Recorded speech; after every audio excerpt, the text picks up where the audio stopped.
top-down technique for you. This is the top of a child's sweater with a knitted-on sleeve. This is a t-shirt shape. One little bit of hand-selected Fairisle right about chest height. And now we're getting to the hem. I have a couple of ways that I like to arrange to hang a hem at the bottom of the sweater, working from the top down. And this is the one I've talked about least up to now. For this one, I hand-selected every other needle and knitted one row in the contrast color. So that's what it looks like on the right side. I've just flipped it up onto the machine. That row is part of the design. It'll make the sweater cute. It's also going to make it easy to hang my hem. This is the float between two stitches. Remember, every other one was knitted. And I'll lift up that float and hang it. This is the actual part of the stitch. You can tell because it's tighter, and if you can tell if you look at its exact position. So we'll skip it and pick up the next float and hang it. Skip the stitch, pick up the float. Here's another way to tell if it's a stitch. Not only is there a bump here, there's a bump of blue down below it. On the floats, whoops, I split that one, let me fix it. Wouldn't be the end of the world, but it's better to get the whole one. There's the whole float.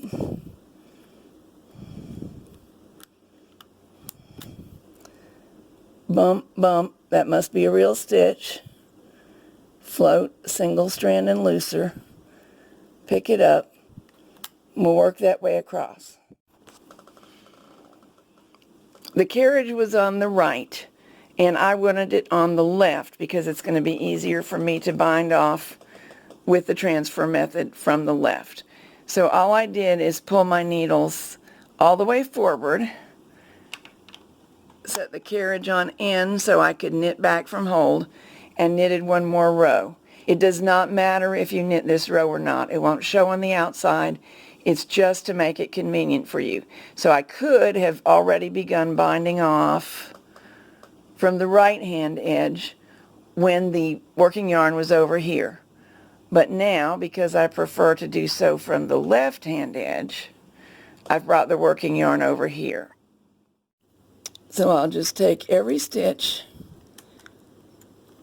move it to the next needle over, and now I will pull this needle forward, wrap it with yarn, pull back a stitch. Whoops, I don't want the blue yarn involved in it. Working one-handed so I can hold the camera right up for you. Now that's the transfer bind off. I have done it extensively in other videos, so I'm not going to do it all the way across for you in this one because of where I have to be.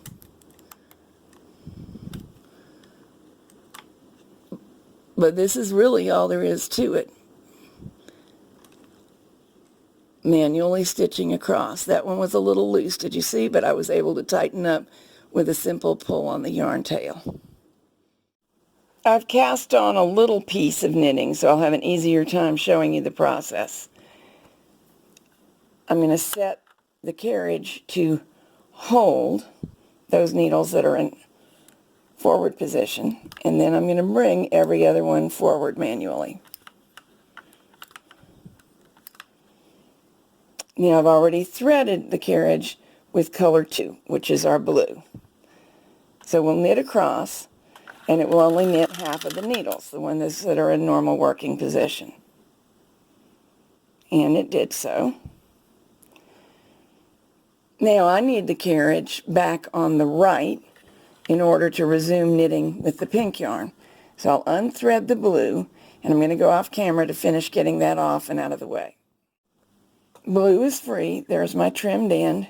In case you're wondering about my weight, I show you how to make weights like this in my Cool Tools and Cheap Trick books.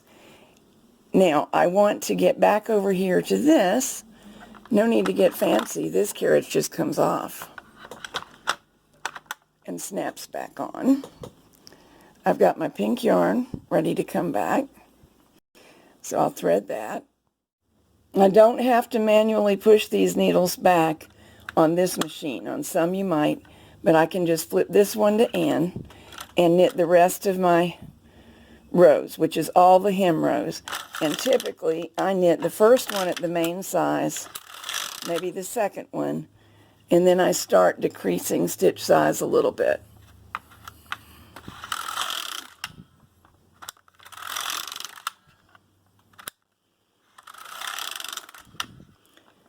Now I'm going to knit the rest of them at this size. Now we're ready to hang these floats, and you've already seen that, so I'll do it off camera. They're all hung. Because there are 2 sets of stitches, it's going to be easier for the machine to knit them all if I let the machine knit back from whole. The reason for that is that I've done half of the work myself. I've got those stitches all behind the latches. There we go.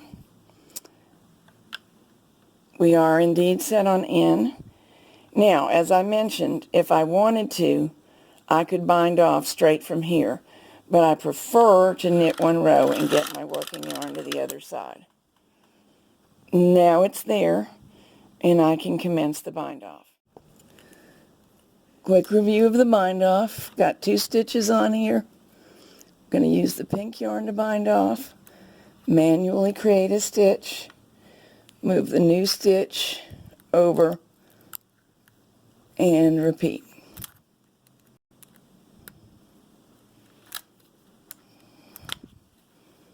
And that's all there is to it. So here's how it turns out. This is a very, very simple tee, and I've got my various tools holding it for you so that you can see the simple cap sleeves at the top. That neck edge is going to be allowed to roll as you see it in the center. This is the simplest form of t-shirt.